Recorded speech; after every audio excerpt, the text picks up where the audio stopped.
ومن أحسن قولا ممن دعا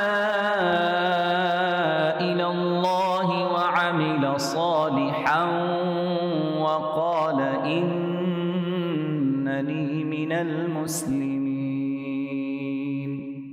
بسم الله الرحمن الرحيم والصلاة والسلام على خير المرسلين وعلى آله وصحبه أجمعين. اشرح لي صدري ويسر لي أمري واحلل عقدة من لساني يفقهوا لي قولي. Thank you all for being in here today. So if I could get the presentation up, please, inshallah. So what I'm focusing today on is from occupation to apartheid and colonization. And for us, it's important to understand how to frame and understand Palestine as a cause that both for Muslims as well as anyone that is dedicated for human rights at a global level. What I want people to, if you want to come out of this discussion, is one, Palestine is not a conflict between two people that don't understand each other. Right? It's not a communication problem that you could hire a public relations firm that possibly sells what you call Fair and Lovely or Coca-Cola product, and we could get together and have a retreat and come out with a communication problem that is solved. So that's important.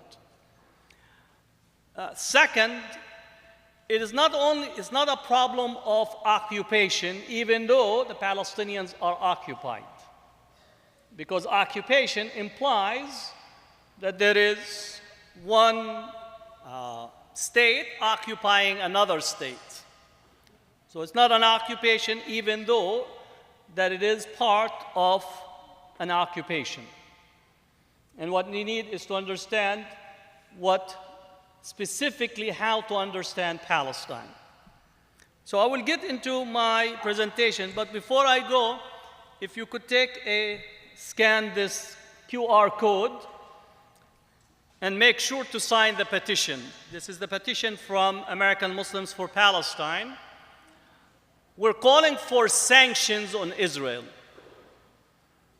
We're calling for sanctions on Israel. So fill the petition online and make sure that you engage politically, if you are civically engaged, with people to call for sanctions on Israel.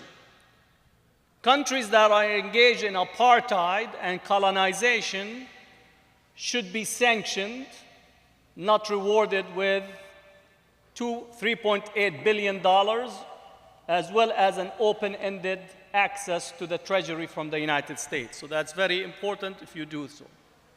The second thing that I want you to do, this is something related to Islamophobia. We have developed an Islamophobia app. So I want you, if you have an iPhone, Apple does not give me any commission, but if you have an iPhone or an Android, I want you to download this app, and I want you to report incidents of Islamophobia. Because if a tree falls in the forest and nobody took a picture of it, and it's not on Twitter or Instagram, did it really fall? We need to have the data in order for us to quantify what the Muslim community is facing in relation to Islamophobia. And I know some Muslims say, oh, mashallah, Allah subhanahu wa ta'ala is going to reward me for being patient. I would say, اعقل وتوكل, be patient like the camel, because the camel is patient, but at the same time, you need to tie and then do tawakkul on Allah subhanahu wa ta'ala. So this is something I want to ask you specifically to do, and to make sure any incident, verbal, somebody tug on a woman hijab, somebody says something negative, your employment, somebody says calling you Osama even though your name is not Osama, all these are important in relation to quantifying the problem. 80% to 85% of all the Islamophobic attacks often target Muslim women because Muslim women with the hijab are the most visible in civil society. So that's very important. For understanding Palestine and what happens today, we need to understand the 6 features of settler colonialism. I have a book that I did not bring any books, but a book that you could access, Palestine, It is Something Colonial. That's the title of the book. The title came out of a letter that Herzl wrote to Cecil Rhodes.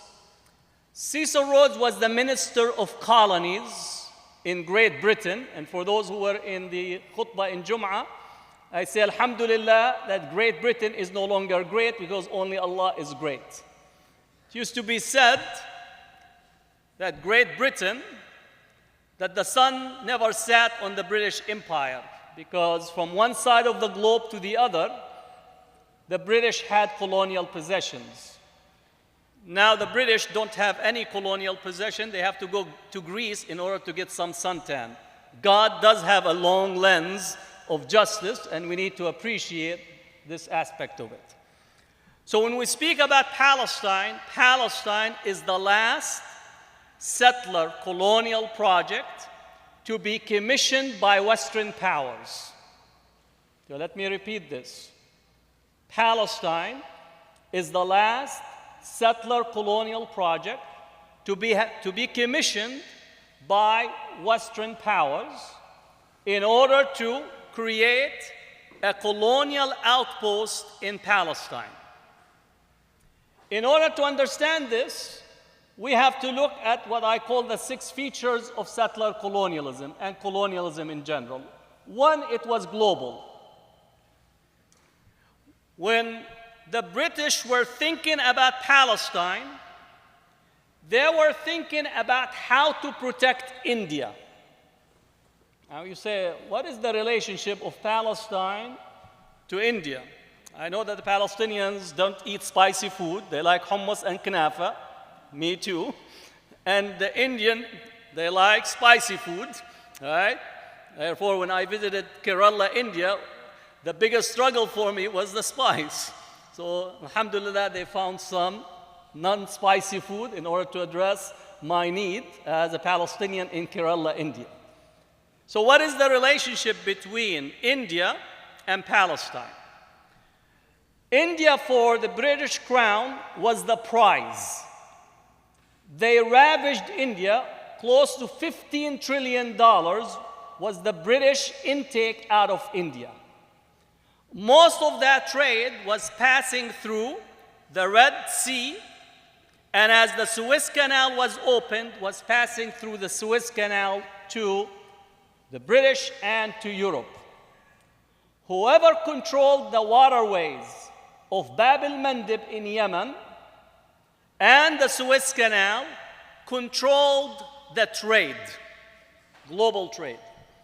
You remember a couple of months ago when a ship ran aground on the Suez Canal, we came to know that 12 to 14% of global trade, 12 to 14% of global trade passes through the Suez Canal. So it's not only in the late 1800s, but also in the 21st century, most of the products in the world pass through waterways. Okay, very important. In 1914, 85% of the world's surface was a colony. You were either colonized by the British, the French, the Portuguese, the Dutch, the Italians, the Germans, and the Spanish. So 85% of the world's surface. So when the British were thinking out of Palestine, they're thinking about how to secure trade and make sure that their livelihood, which was carried out through the waterways, is maintained. So that's point one. Second, which is global, and second, it was economic, technological, and military projects. So the advancement of military projects, the advancement of economic underpinnings, that's why much of the coastal areas were made into trading posts for the British and the French and the Portuguese. Less so, the Spanish were kicked out of the Indian Ocean areas. Now, a note in here, many of the political structures that we see in the global south are post-colonial global structures. These are elites that were trained, educated, and came back to run the colonies once the colonial forces left. Because we often say, why these countries continue to be in the way that they are? Again, these were, how many of you visit 7-Eleven, right? 7-Eleven is a franchise. The global south, these post-colonial states are political franchises. Their economy is still controlled, dominated, right? Their military is trained by a global north. So it is an economic, technological, military structure. Third, it's a racial structure. So when the Zionists came to Palestine, they saw themselves as being European, bringing civilization, right, to civilize the East. And not only that, they also were engaging in racism toward also the religious Jews. So Zionism itself was both racial in relations to the Arab Palestinians, but also was racist toward religious Jews because they were blamed for not being, in essence, strong, not being embracing modernity, not being, in essence, a fully functioning community that would take its place in society. So if you read the early Zionists, you will see their complete racial discourse. So when the Zionists look at a Palestinian, he is looking at a subhuman person. Do you understand this? To explain to you, when a police officer shoots a black person, he or she are thinking that they're shooting someone that is less than human. That has been the norm in relations to the colonial period. Right? Again, you know, you often think about how we could rationalize racism. Right? It's one of the longest calamity that we have with us, but the past 500 years have made racism as part of public policy, part of entertainment. And yesterday I said that one of the most widely used creams in the world is Fair and Lovely, which burn your skin. So modernity's contribution made humans hate themselves, which in essence hating God's creation. And if you want to think of it theologically, Allah subhanahu wa ta'ala in the Quran says, وَلَقَدْ كَرَّمْنَا بَنِي آدَمَ. Every human being is ennobled. You don't need Fair and Lovely to be dignified. You're dignified because your mother gave birth to you in a state of dignity that is constitutive of who you are as a human being. So again, we need to understand this racial aspect to it. Fourth, settler colonialism is situated on genocide of the indigenous population. You don't need to go to Palestine to understand it. Look in relations to here in the Americas. Right? We're all in here, again in Texas, we're standing on indigenous people's land. So part of thinking of Palestine is also you need to think about where we are today. You have to be consistent in speaking about settler colonialism in America as you speak about settler colonialism in Palestine, which is very difficult because we have absorbed what I consider to be, that we accepted to be in the framework of America and the white picket fence. We're coming here to live the American dream. You need to ask whether that American dream resonates with the indigenous population, because the rest of them who were not committed to genocide were transferred into reservation in the same way that Palestinians were sent to refugee camps. That is normative in relations to settler colonialism. If you study South Africa, you will see the same thing. If you study even parts of India during the British colonization, the shifting of the population, Australia, New Zealand, Canada, and Palestine is facing the same settler colonial genocide and transfer. One part of genocide that has to be understood as well is what we call epistemic genocide. I know this is a very academic term, epistemic. Epistemic means the way of knowing. Right? The way of knowing. All of us today, without exception, maybe of some few people here and there, are looking at the world through European lens. We experience and look at the world and analyze the world through Eurocentric lens.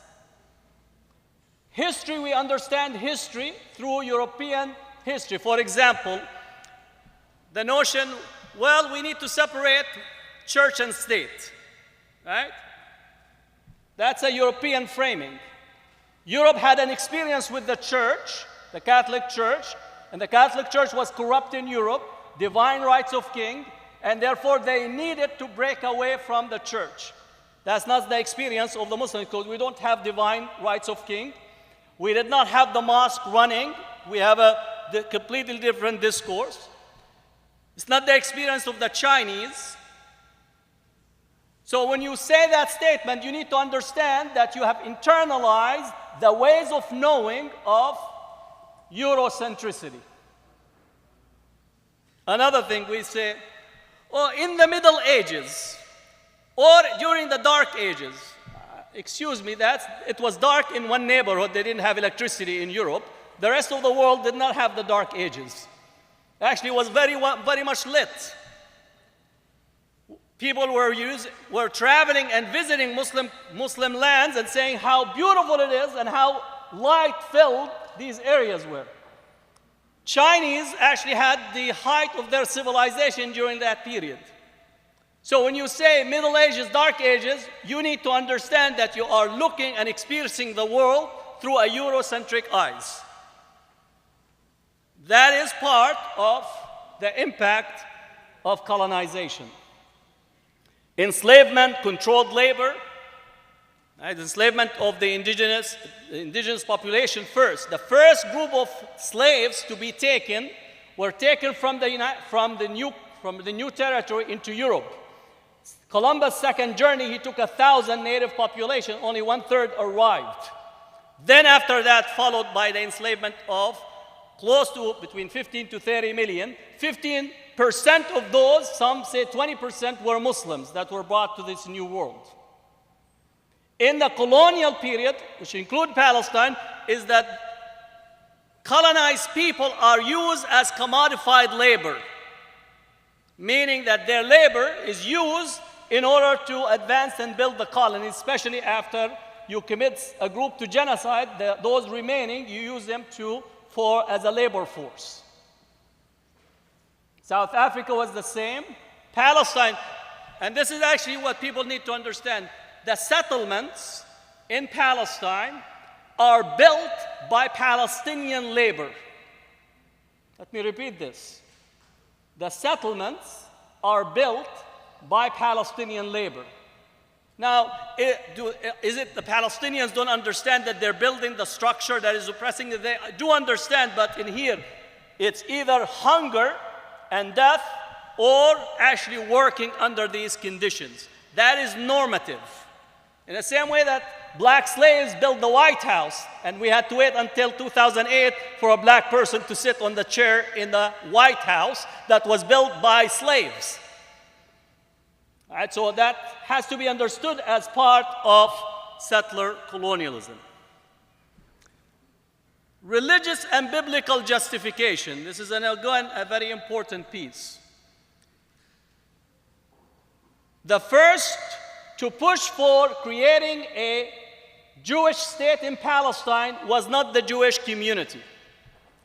If you go back, first it was actually Napoleon when he came into his campaign on Egypt in 1797. He wrote asking the Jews of the Ottoman Empire to join him.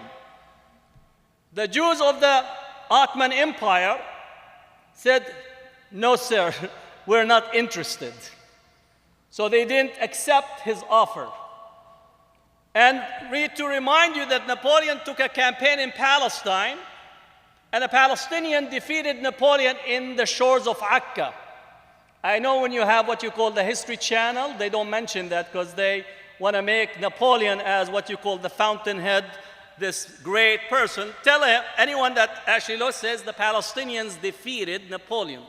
And he had to trace himself back into Egypt, and then the British confronted him at the shores of Alexandria, right? But that begins a different history in relations to British influence control of Egypt. So, religious justification, also the British began to create a fund for archaeological discoveries in Palestine in order to trace the biblical history and the biblical narrative. A fact that you need to know. The British archaeologists from the 1800s up to around 1970, they were going to Palestine, to Jordan, to Lebanon, to Syria, to Egypt, not to look at the evidence and make conclusion on the evidence.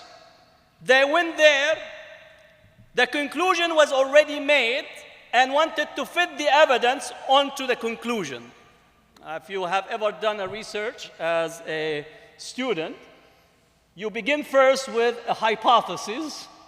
You go out to do your research, 1, 2, 3, 4 points. You go and look at the evidence. You write whatever you come, and then you come up with your conclusion. You don't give a conclusion, and then you go and find pieces to fit the evidence. So, archaeological field was set up by the British. You could also bring the Germans and later on the Americans, doing archaeological diggings in order to authenticate and present the biblical narrative. Interestingly enough, wherever they found anything, they actually put the name, biblical name on it, even though it did not correspond to it. All right, so again, it was colonial archaeology. This colonial archaeology results in transformation of the names. Names of areas, names of regions. And as early as 1865, the British had a whole project for documenting and mapping Palestine archaeologically as it relates to the biblical text. Now, anyone that, again, looks at the field of archaeology, every time you dug something in Palestine, a Canaanite came out jumping. Right? Because the oldest population in Palestine are the Canaanites. Right? Even in the Bible, using just as a historical text, it said that the prophet Abraham migrated from Mesopotamia to the land of the Canaanites. It says that Abraham spoke the language of the Canaanites. More importantly, it says that he lived as an alien among the Canaanites. Right? I say that Palestinians gave him an early green card, right, to live among them. This is important because you have what you call the Zionists using the religious text, even though if you listen to Ilan Pape, he said that most Zionists don't believe in God, but they believe that God gave them the land. That's what Ilan Pape, I think it was a beautiful summation, that Zionism is a secular project, secular nationalist project, utilize religious discourse to justify their project. They don't believe in God, but they do believe that God gave them the land. So every once in a while, you get a Zionist that opens and say, well, this is what God says. But God says something else, 2, 3 pages down the line. Often the argument, which is also for individuals who are arguing and talking about Palestine, history of Palestine does not begin with the Bible. Okay, let me repeat this. history of Palestine does not begin with the Bible. Even if you take the Bible to look at it as both as a spiritual and historical text, it dates back to 1000 BC. Even some say it was written I'm talking about the Old Testament, around 570 during the exile period. The history of Palestine can be traced from archaeological discovery to about 35,000 years. The oldest olive tree in the world is in Palestine. It's 6,500 years old. All right? The archaeological discoveries point to Palestine being the earliest place of civilization, agriculture, domestication of animal, irrigation system, the oldest city in Jericho, or some say Jericho or Damascus. So again, when you begin by saying 1000 BC, you're accepting biblical Zionist narrative that begins to say that Palestine belonged to us because we were there 1000 BC. Now there is no dispute that the early Jewish community post-Moses period came to Palestine. That's not a dispute. But if we look at historical progression, the longest control over Palestine is actually the Egyptian.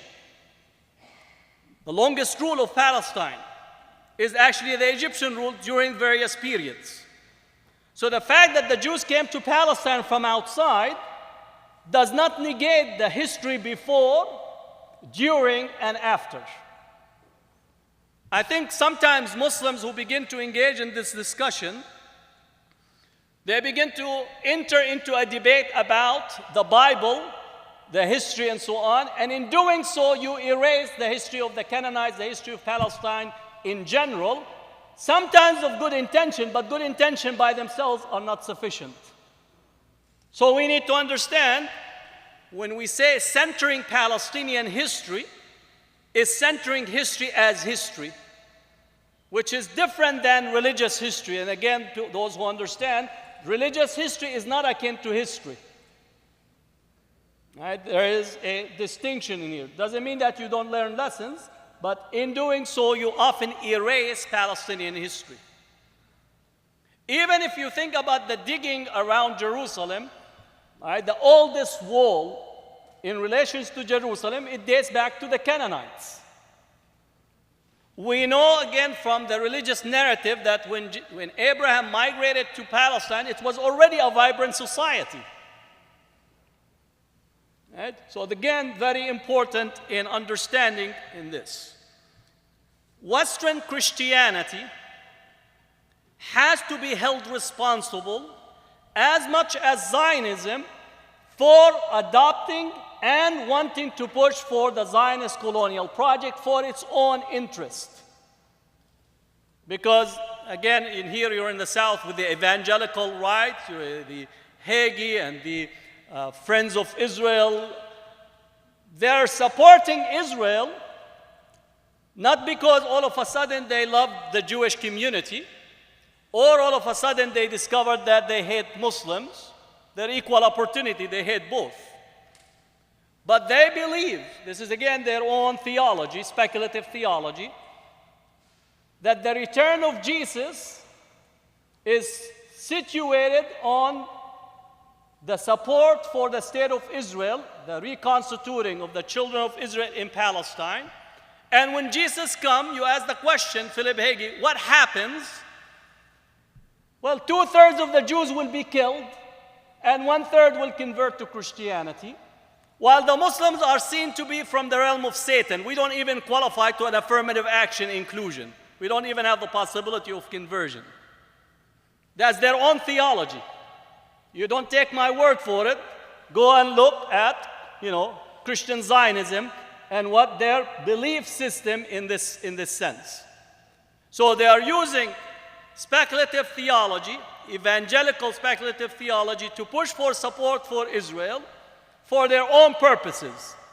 And if the Muslims and Jews kill each other, might as well they're supporting actors in a theater piece that they are actually not actors in it. The role of Muslims and Jews or Southern Hemisphere is for us to bring the tea on the stage, give it to the Western evangelical Western civilization, and exit stage left. Because there is only one true history from their perspective, is the history that is contained in the biblical narrative as it's been interpreted, understood with their speculative theology. Okay? That is an important piece to understand, because you ask, why the evangelicals are so much supportive of Israel? Or also some other mainstream Christian groups that sometimes they still would support it because theologically they find argumentation to it. And increasingly you find some of the black churches using that same logic as well. So it's very important to understand that this is part of the discourse that we're dealing with. And it was present in colonial discourse as well. Many of you possibly understood manifest destiny, right? The white man burden, that we want to civilize the world and Christianize the world. And there was a debate, throughout on this notion. That debate still have an effect in relations to Palestine.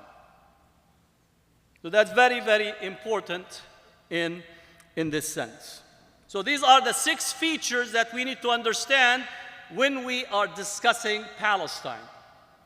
Right? Otherwise, you really are entering into conversation and you're getting lost in the minutia or the details on that is there. Now let me shift a little bit to speak about the most recent development. So this should be the framework behind in the back of your minds. Palestinians today in the West Bank and the Gaza Strip, as well as 48, are feeling the impacts of the Oslo Agreement. If you don't know the Oslo Agreement, it's an agreement that was signed in September 13, 1993, by which the PLO, the Palestine Liberation Organization, recognized Israel, while Israel recognized the PLO as the agency or as the group to negotiate with Israel for final solution, or the final status for the Palestinian areas. Through that agreement, it actually led to the decentering of the PLO, which is actually very, the PLO was not as, I would say, not as smart as they thought they are. Because they thought that Israel recognizing the PLO as the agency to negotiate with Israel will bring PLO into center stage. It actually decentered the PLO, and in its place created the Palestinian Authority. And it became the focus of negotiations. Now I written around what happened for Oslo immediately thereafter. I said at the time that Israel, as a result of the first uprising, was accustomed to having its own style of colonization.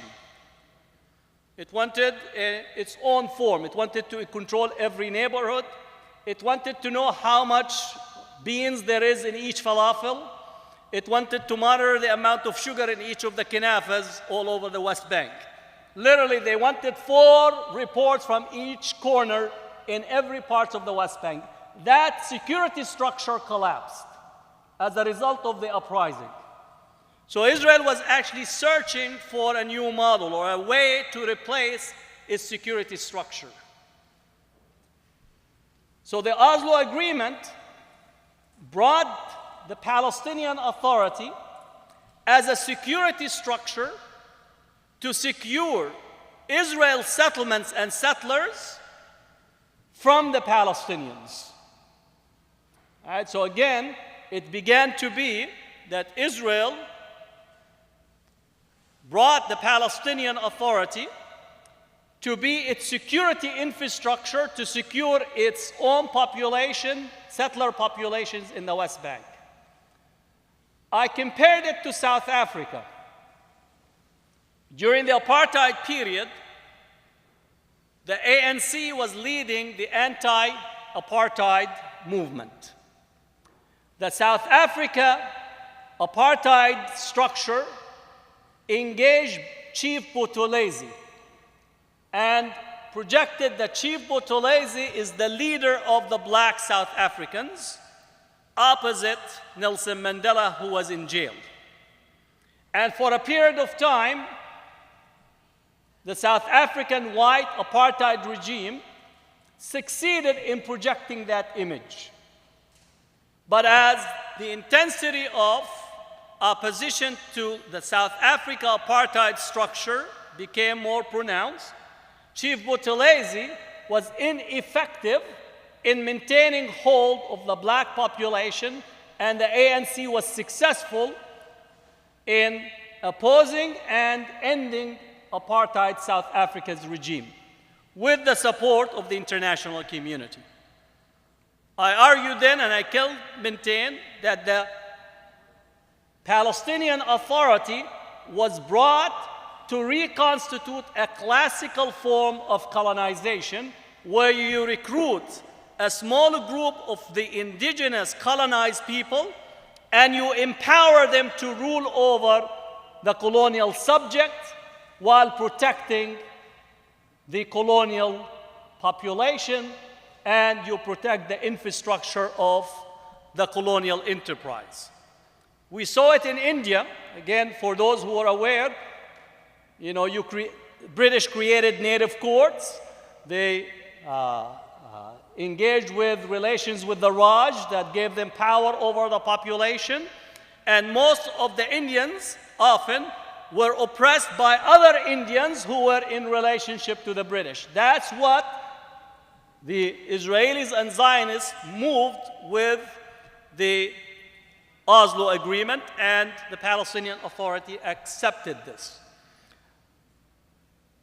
The Oslo also severed relations with the young population. So you actually find a demarcation, especially post-2000. The young Palestinian population were completely disconnected from the broader discourse that was taking place post the signing of Oslo. That was positive because they did not have the same fears or the same impediments that were present in the older generation, without problematizing those who are old, because some are old but still young in resisting, while there are some young that are old in relations to giving up. So again, this is not the framing. But it severed structurally that relationship. It removed Palestine from communal organizing space. For those who know the Palestinians in the United States, during the 80s, the 90s, the Palestinians were connected to the Palestinian structure. You actually used to relate to PLO work, flyers, material, fact sheets, information. Post-Oslo, and I would point from 1993 till today, I would challenge anyone within the Palestinian community nationally to have received a fact sheet, a study or analysis that is coming from the PLO. More importantly, part of Oslo required that the PLO should withdraw its international aspect of its work, which means it actually disempowered the PLO, which at the time was far more recognized internationally than Israel. But Oslo has also weakened the Palestinians in a transnational way. There was an emergence of Islamic organizations, which again, AMP can be one of it. But with it also, this is something that we need to critique, the normalization camp. What do I mean by normalization? Most likely you heard recently about the critique of ISNA and its relationship with AJC, the American Jewish Committee. Also, most likely you heard of what's called the MLI, Muslim Leadership Initiative, that was taking young Muslims from America to take them on a fully paid trip by the Zionists to Palestine so they would understand how Palestine is important to the American Jewish community, which is a normalization. And when they come back, they speak Zionist language, right? They blame the Palestinians. They would say that they were inspired by what they saw on a fully paid trip. And this whole interfaith washing that has developed. More importantly, also the normalization in the Muslim world. The countries that have recognized Israel, whether it's United Arab Emirates, Bahrain, Morocco, Mauritania, Egypt, Jordan. There is a press on Sudan. Bangladesh has a commercial interest office for Israel. Qatar likewise have engaged in normalizations in one way or the other. And also Turkey has a long-standing diplomatic relation, so I'm an equal opportunity in my critique in this sense. But normalization, that Israel becomes a partner in the region rather than being seen as a colonial enterprise. And increasingly people say, well, you know, we just live and let live. Well, that's okay, live and let live. Well, they're not letting us live to begin with. Right? They're demolishing Palestinian homes daily. We're in the 21st century, right? We're on June, right, 5th, 2021. And we have on the newspapers settlers taking over Palestinian homes in Sheikh Jarrah. You know, if we read this in the 1500s, like when Columbus got lost on his way to India and the native discovered that he was lost and there was settlements, we would understand this. But we're in the 21st century, right? And the New York Times, the Washington Post, and Uncle Biden saying that Israel has the right to defend itself in stealing Palestinian homes in Sheikh Jarrah and building settlements. And more importantly, your State Department saying that settlements are only an impediment to peace. Settlements are illegal under international law that you developed, not us. Right? I did not write the 4 Geneva Convention. Right? I read it, but it's not me. Right? When Europe, maybe I'll get a little bit in here. When Europe massacred the world in World War I and World War II, they got together and wrote the 4 Geneva Convention. It's your convention that says we have a set of rules by which we're going to adhere because we're not going to allow what we did, not me, but Europe, what Europe did, causing the death of 50 to 70 million people. We're not going to allow it to happen. That's the 4 Geneva Convention passed in 1949 after the Second World War. So, 4 Geneva Convention, you wrote it. State Department, you have a specialist. We have a professor at UC Berkeley, John Yoo, who said that the 4 Geneva Convention is a passé, it's no longer applicable because he wrote the memos for torture in Iraq, which got the United States in trouble. We found that the 4 Geneva Convention is still one of the documents that governs how we relate in times of war. So Mr. Biden, Bilkin in the State Department, for the settlements are not impediment to peace, they are war crimes and illegal under your document, not ours. So we're in the 21st century and we're still talking about settlements, settlers. So it's not live and let live. They're not letting us live and we're not living. And I'm not touching the Gaza Strip. 65% of it is refugees from 1948, ethnically cleansed. The largest open-air prison that's still day in and day out being bombed. Water that is no longer, the UN said by 2020, that's last year before even COVID, that the water is no longer usable for human consumption. That's 2020. After 2021 now, what is it used for? The calorie intake of Gaza is the only place on earth Only place on earth where the height of people are diminishing because your calorie intake are causing stunted growth among the Gazan population. What is the world response? Our politicians here, Hamas, Hamas, Hamas, Hamas. It's like hummus, Hamas, they're confusing it. Right? They don't understand the difference. You speak to them about human rights, it's Hamas, Hamas, Hamas. Again, this is what you call a problem, Musmar Juha. The Juha is this funny character, it's Musmar Juha, using that to have an F-16 bombing, right? All these residential towers. And the Israeli pilot said is actually just to vent out. It's a war crime. Our politicians say Israel has the right to defend itself. Venting out. That's why these apartment buildings were hit, not because there is Hamas, not because it is venting. That's a pilot saying what the reason for bombing these residential spaces. And when the media building gets bombed, the media apologizes. Right? The AP building was completely bombed to smithereens. In any other context, I bet you, again, I said in the Washington, D.C. march, I come from Berkeley.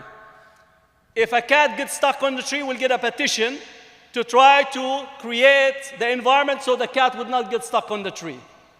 If a dog gets to be what you call injured, we'll have a march down in order to get the city council to make changes to make the streets safe for the dog. Rightly so. My students are the ones that hugged the tree and went and climbed the tree in order to prevent the cutting of the trees. Rightly so. Again, the Prophet, I said, hugged the tree when he was giving the khutbah and they built a minbar for him. He got on the minbar and he heard the tree feeling the pain. He hugged the tree to calm it down. So I have no problem with people hugging a tree. I'd rather for you hug a tree than go and actually drink what you call these big gulps and hug it like 54 ounces of complete garbage that people consume. But when it comes to Palestine, all of your liberals, all of your people that have caught on every cause, they're out to Mars with Elon Musk. You don't find them. They're trying to see if they find a Palestinian in Mars to free them. But Palestinians that are there in Palestine are completely forgotten. And they give you the lamest excuses. Well, there's two sides to every, there is two sides to every issue. There is a rape and rapist. There's two sides. But this two sides is one of the easiest escapable discourses that you could get. Because it equalizes between the oppressed and oppressor, the colonized and the colonizer, the victim and the victimizer. So this nonsense of the two sides in a colonial structure, had it been in the United States, you would actually have to go and interview the slave owners. How do you feel, oh slave owner, that your slaves rebelled against you? It must be traumatizing for you, so we need a therapist for you at one of our universities. Because it's really very difficult that all of a sudden 100 slaves escaped from your control and rebelled against you. I know. We need an action in Congress to prohibit slaves from rebelling, which happened. So this discourse of the two-sidedness is often used as a way to rationalize the continued oppression of the Palestinians. How's my time? 2 hours? Oh, that's it. See, I began to speak a little bit about critical issues. No, I'm just kidding. So let me try to conclude with the following. Palestine needs people that understand how to advocate and speak on Palestine. And I want to also, and I think Miko is going to come and speak after me, I don't want any of the nonsense that people get into that begin to correlate and mix between criticizing Israel and criticizing Jewish and Judaism. That has to be completely exit out of any of our discourse. Yes, we have theological differences with Judaism. Again, that is nothing new. There are polemical, large work on that, like we have differences with Christianity on theological issues, as Muslims have differences theologically. Again, have you ever discussed, had a Shia Sunni having a discussion in terms of the differences? Sometimes people enter into the conversation mixing their brains between theological debates that are the realm of religious discourse and debates versus dealing with settler colonialism of Zionism.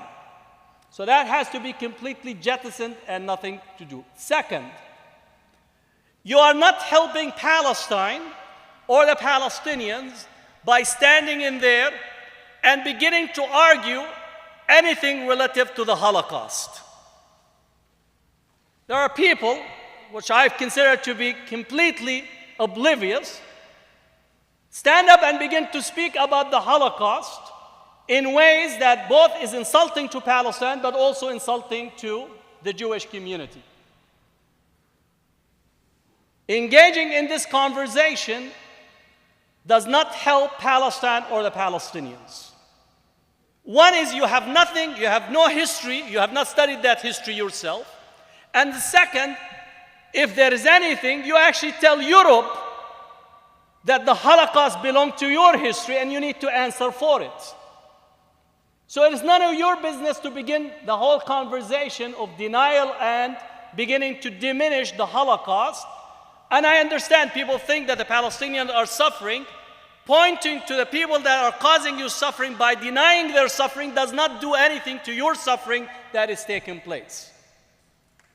So it's not an Olympics of suffering that you're negating the suffering of the Jews in Europe is not a way for you to assert what is taking place in Palestine. And some begin to argue the numbers. No, it's not 5 million, it's 6 million, it's 4.5 million. That for me is like compounded insanity. Right? So affirm and begin to understand that history belongs to European history and understand it and completely de-link it, even when Zionists begin to argue and use anti-Semitism as a weapon against us.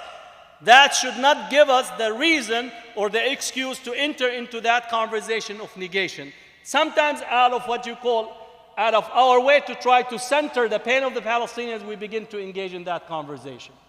So it's very important because, again, often we get into these conversations that are just completely erroneous. You are not helping, you're adding to the pain and suffering. There's so much in Palestinian issues to cover. You leave that and you just go and jump to Germany. All right? Hitler belongs to Europe. Mussolini belongs to Europe. Europeans have normatively engaged in genocide. That's not our point. They expelled Muslims from 1492, the expulsion and the Inquisition. So it's nothing new. You are not arguing the Holocaust did not happen. Are you trying to defend Hitler? To say, well, no, Hitler was a nice guy?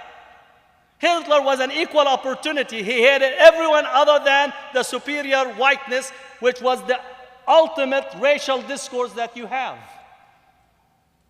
I'm saying this because it's very, very important and critical because people get into social media, enter into this conversation, and they think, right, that they're helping the Palestinians. Ask what was the Palestinian position on Hitler and Germany. The papers in the 1930s, Palestinians were writing against Hitler and the Nazi project. They rejected, even at the time, which would have been rational, they rejected actually being sucked into that type of discourse. These are the newspapers from the 1930s in Palestine. So that's very, very critical for us to understand in order for us to engage in this conversation. The last, and this is my last statement, is that I do believe that change is coming and transformation is underway. But silence by itself is not going to change anything. And I know that people say, well, we're waiting for Salah ad-Din to come. I say, if Salah ad-Din comes, you will be in Starbucks drinking latte and possibly say he doesn't have the right wudu. What I want, if Salah ad-Din comes, is to say that the Salah ad-Din you're waiting for is here, is you. Get up and get to work. That's all what I say. So don't, what you call almost like get in a state of drunkenness, imagining history. These are people that are nostalgic. They never change history. Get up, make history, and let people be nostalgic about what you do. That's my advice for you in relations to Palestine. Jazakumullah khair. Assalamu alaikum.